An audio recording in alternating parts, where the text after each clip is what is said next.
Jemaat Tuhan sekalian, Shalom. Selamat hari Minggu. Selamat memasuki masa raya Advent atau Adventus dalam bahasa Latinnya, yang berarti kedatangan. Masa-masa raya Advent kita merayakan sebagai masa penantian kedatangan Kristus dengan warna ungu sebagai warna perayaan ini. Pada perayaan Minggu Advent yang pertama pagi ini, saya dan juga saudara sekalian kita diajak untuk merenungkan firman Tuhan dalam tema bersiap diri, berjaga-jaga menyambut Tuhan. Sehingga baiklah, saya memulai renungan pagi ini dengan sebuah pertanyaan. Saudara-saudariku, perlukah kedatangan Tuhan itu disambut? Saya mengulangi pertanyaan ini. Perlukah kedatangan Tuhan itu disambut? Kalau saudara mengatakan tidak perlu, maka saudara tidak perlu melakukan apapun, atau saudara juga tidak harus mempersiapkan apapun, karena tidak ada yang harus saudara sambut. Tetapi kalau saudara menjawab pertanyaan ini berdasarkan apa yang saudara baca dalam kitab suci, bahwa Yesus menyampaikan tentang kedatangannya pada masa penghakiman, maka kemudian saudara mengatakan bahwa kedatangan Tuhan perlu untuk disambut. Itu artinya saudara harus melakukan sesuatu terhadap dirimu, dan saudara harus mempersiapkan dirimu dengan sebaik-baiknya, karena saudara mau menyambut Dia yang datang sebagai hakim. Tapi ada catatan penting di sini, bahwa ternyata Dia yang mau disambut itu, Dia tidak menyampaikan secara pasti kapan waktu kedatangannya. Jadi saudara harus mempersiapkan dirimu, tapi saudara tidak tahu kapan Dia pastinya akan datang. Nah, sekarang saudara harus bersiap, tapi saudara tidak tahu kapan Dia akan datang. Ya, apa yang harus saudara lakukan? Kalau kita buat satu perayaan besar dan kita undang kepala wilayah misalnya, kita tahu pasti kapan waktunya akan datang. Maka kita mempersiapkan segala sesuatu. Tapi soal kedatangan anak manusia, kedatangan hari Tuhan, tidak ada yang tahu kapan waktu pasti. Maka apa yang harus saudara lakukan? Saudara diminta untuk melakukan penyambutan, tapi saudara tidak tahu kapan yang mau disambut itu akan datang. Nah, saudara perhatikan pada ayat 34 di situ tertulis jagalah dirimu. Lalu pada bacaan kita di ayat yang ke-36 di situ tertulis berjaga-jaga. 34 bilang jagalah dirimu, dan 34 di situ bilang berjaga-jaga. Yesus tidak meminta kita untuk melakukan sesuatu yang besar untuk menyambut kedatangannya. Tapi perhatikanlah apa yang Dia minta untuk saudara dan saya lakukan. Pada ayat 34, Yesus minta kita untuk jaga diri. Sekali lagi pada ayat 34, Yesus minta kita untuk jaga diri. Kalau Yesus berkata, jagalah dirimu, maka saudara, siapa yang menjadi penjaga dalam hal ini? Bapak Mama sekalian, kalau anak mau pergi studi keluar daerah misalnya atau keluar negeri, dan kemudian Bapak Mama berpesan, jaga dirimu baik-baik di sana, maka siapa yang berperan menjadi penjaga? Ya, dirimu sendiri. Kalau Yesus bilang jagalah dirimu, maka penjaga dirimu itu adalah dirimu sendiri. Saudara tidak bisa minta orang lain untuk jaga dirimu. Sebab engkau sendiri yang harus menjaga dirimu dan bukan orang lain. Dan kalau dalam upayamu menjaga dirimu engkau tidak mampu, jangan juga menyalahkan orang lain kalau engkau tidak mampu untuk menjaga dirimu sendiri. Karena kalau diminta untuk menjaga diri, maka penjaga dirimu yang pertama-tama itu dirimu sendiri. Setiap orang, masing-masing, dia bertanggung jawab untuk menjaga dirinya sendiri.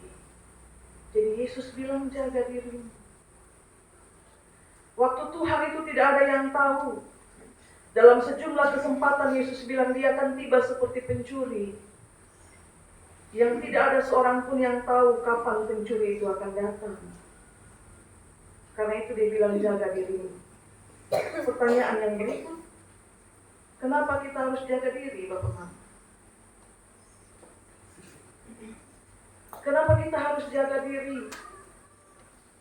Dalam masa penantian menyambut Tuhan, kenapa kita masing-masing perlu jaga diri sendiri? Supaya kita ini menjadi orang-orang yang tahu diri dan bukan menjadi orang-orang yang lupa diri. Ayat 34 bilang, kita harus jaga diri supaya hati kita ini jangan syarat oleh pesta pora, jangan syarat oleh kemabukan, juga jangan syarat oleh kepentingan dunia. Jadi kalau kita bilang syarat sama dengan penuh, maka syarat itu punya arti lebih spesifik. Syarat itu penuh, tapi penuh artinya penuh dan tidak ada lagi tempat tersedia. Tidak ada lagi satu ruang di mana yang lain bisa terisi ke situ. Jadi Yesus bilang jaga dirimu, supaya hatimu ini jangan syarat oleh pesta pora, oleh kemabukan, oleh kenikmatan dunia. Kalau hati syarat dengan semua itu, maka adakah lagi ruang kosong untuk Tuhan?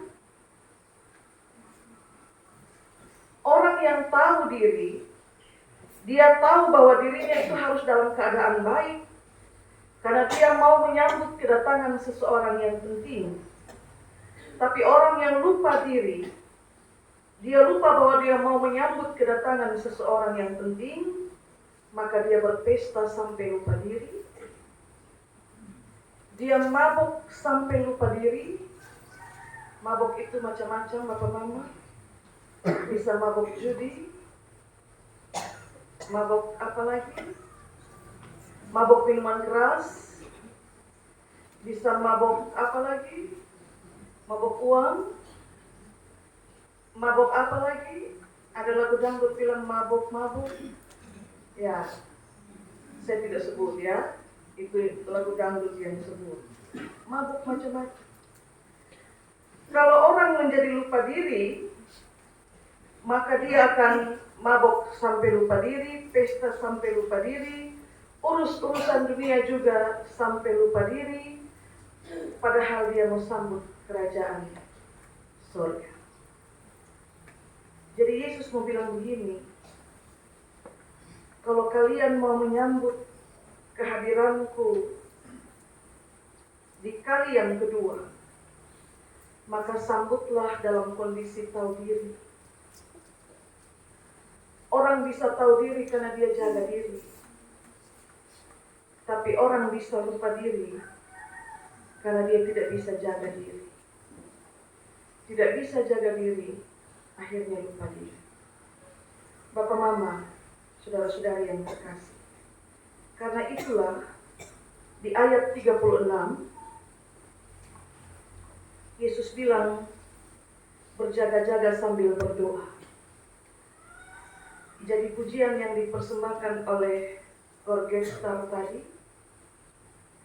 saat dia merasa bahwa dia sendiri, saat dia merasa begitu berat tekanan hidup, dan dia memutuskan untuk datang kepada Tuhan dalam doa, bersujud kepada dia dalam doa, saat lagu tadi bilang dia dapat damai sejahtera. Yesus bilang dalam ayat 36, berjaga-jaga sambil berdoa. Supaya apa? Supaya kamu beroleh kekuatan dan supaya engkau bertahan di hadapan penghakiman Anak Manusia. Dua hal itu Bapak Mama. Supaya kau beroleh kekuatan, supaya engkau tahan berdiri di hadapan Anak Manusia. Ternyata jaga diri dalam masa penantian itu penting. Dan karena jaga diri itu penting, maka kita jaga dengan doa.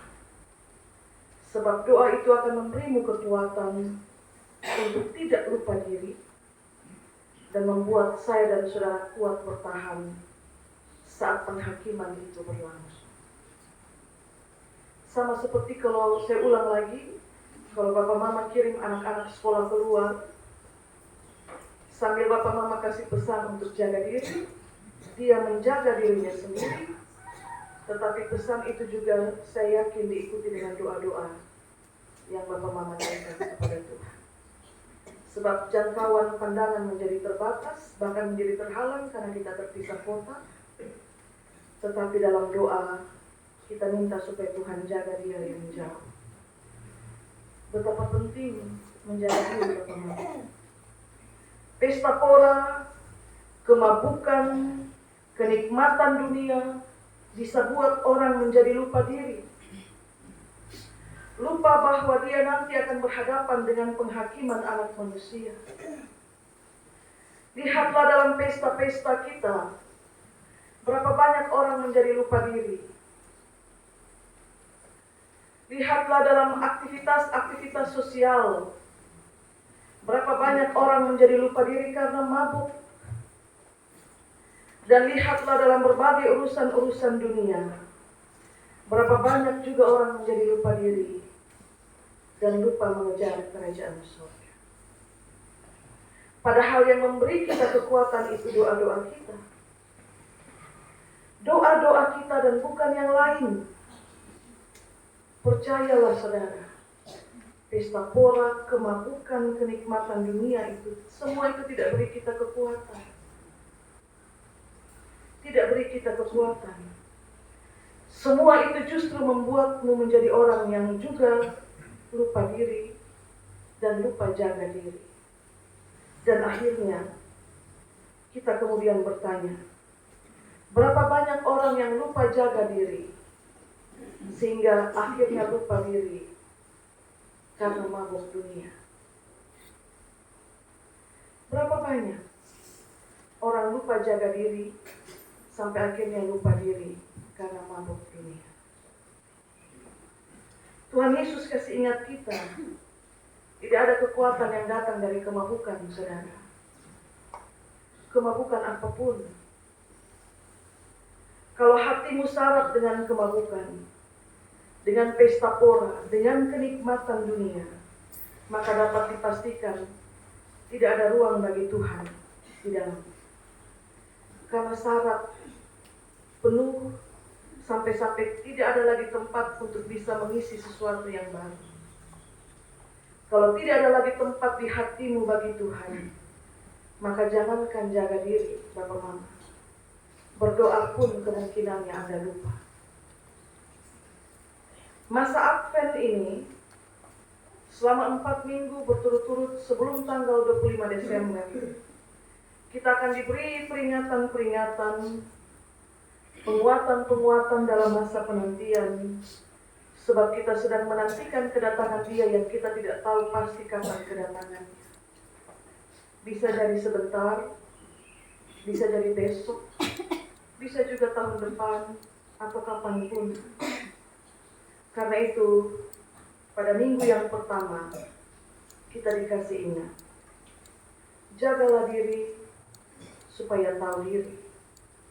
Sebab kalau tidak jaga diri, kita bisa lupa diri. Bapak-Bapak, lupa diri sebagai orang Kristen yang mau menyambut kedatangan Tuhan. Tuhan berkati kita dengan firman. Amin.